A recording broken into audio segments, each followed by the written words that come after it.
Assalamualaikum warahmatullahi wabarakatuh. Perkenalkan, nama saya Aksa Nur Bintang. Saya ini mahasiswa dari Universitas Muhammadiyah Cirebon.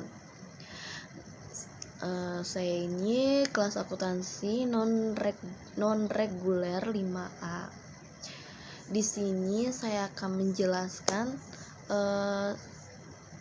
tugas saya yang telah diberikan oleh dosen saya, kewirausahaan, di mana saya meresum jurnal yang telah diberikan oleh dosen saya dan saya membuat vlognya, yaitu menjelaskan tentang pengembangan UMKM melalui digitalisasi, teknologi, dan integrasi akses permodalan.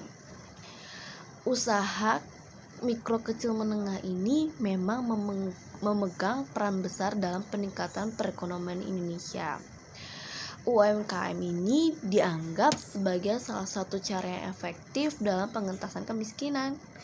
Cirebon pun, kota saya ini, Cirebon termasuk dari tahun ke tahunnya ini menunjukkan peningkatan yang signifikan. Salah satunya di Desa Sindang Kasih. Meskipun pertumbuhan UMKM di Kabupaten Cirebon ini memiliki perkembangan dari tahun ke tahun, akan tetapi masih menyisakan banyak permasalahan. Permasalahan tersebut diantaranya adalah rendahnya kualitas permasalahan. Permasalahan tersebut diantaranya adalah rendahnya kualitas output kegiatan, seperti peningkatan kapasitas.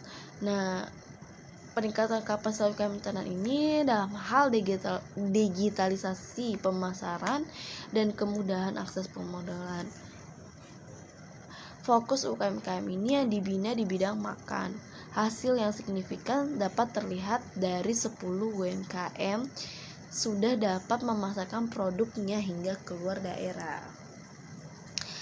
Berdasarkan survei, bagian terkecil ini diterima oleh usaha mikro, padahal usaha ini dihuni oleh 84,5% UMKM. Di tengah keterbatasan pembiayaan usaha dan lemahnya akses ke perbankan, kinerja UMKM dalam beberapa tahun terakhir terus mengalami peningkatan. Peningkatan kontribusi UMKM, khususnya sektor mikro, terhadap pembentukan PDB mengalami peningkatan. Perkembangan dari tahun ke tahun cukup menggembirakan. UMKM sebagai leading sektor usaha di Indonesia harus dapat menyesuaikan kegiatan produksi dan pemasarannya harus sesuai dengan perkembangan zaman. Kenyataannya, keadaan ini belum dapat termanfaatkan dengan baik oleh pelaku UMKM, khususnya UMKM yang ada di desa. Oleh sebab itu, perlu adanya pendampingan pengembangan jaringan pemasaran online kepada UMKM di desa. Sebagai kabupaten perdagangan, Kabupaten Cirebon memiliki berbagai jenis UMKM unggulan seperti UMKM. Kabupaten Cirebon pun dari tahun ke tahunnya menunjukkan peningkatan yang signifikan. Jumlah UMKM yang terbesar di wilayah Kabupaten Cirebon pada tahun 2018 sebanyak 31.034 unit. Unit yang ketiga adalah industri jasa sebanyak 1.378 unit dan industri konveksi sebanyak 856 unit. Metode ini yang diterapkan untuk mencapai pemecahan permasalahannya adalah metode sistem tindakan dan pembelajaran yang partisipatif yang dikenal sebagai metode PLA. Metode pemberdayaan masyarakat ini dikembangkan oleh Linda Mayok tahun 2000-an. Dengan metode PLA, proses dan evaluasi dilaksanakan secara partisipatif. PLA ini merupakan bentuk baru dari metode pemberdayaan masyarakat yang dahulu dikenal sebagai learning by doing. Learning by doing itu yaitu belajar sambil bekerja.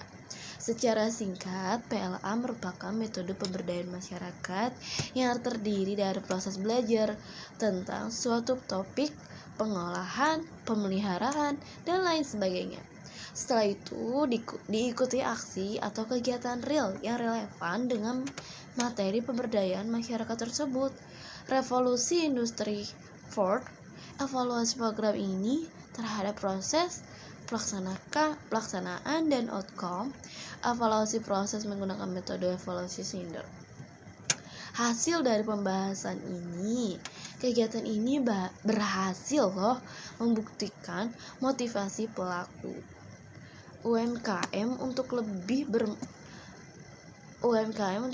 berinovasi dalam pengembangan produk yang sudah ada. Dalam tahap ini, pelaku UMKM langsung diberikan pelatihan untuk membuat desain kemasan, merek dagang, dan komposisi yang tepat dalam pengemasan produknya. Kegiatan ini berhasil mengubah beberapa produk UMKM yang tadinya tidak dikemas secara efisien menjadi lebih efisien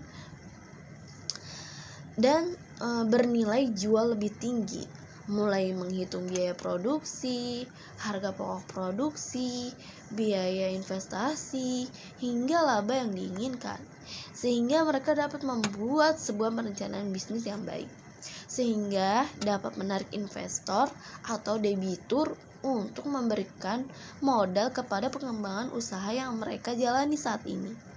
Kesimpulan yang didapat dari resumen saya yaitu pelaku UMKM ini berhasil membuat produk sesuai dengan permintaan pasar saat ini dengan memanfaatkan perkembangan teknologi saat ini. Peningkatan distribusi barang hasil produksi UMKM di Desa Sindang Kasih. Adapun saran dari jurnal tersebut yaitu diperlukan dukungan dari semua stakeholder ini sehingga pengembangan kapasitas UMKM tenan dapat berjalan dengan efektif. Dibutuhkan program yang kedua ini dibutuhkan program lanjutan secara kontinu. Tentunya kalau tidak diperlakukan programnya secara kontinu, bagaimana UMKM dapat meningkat?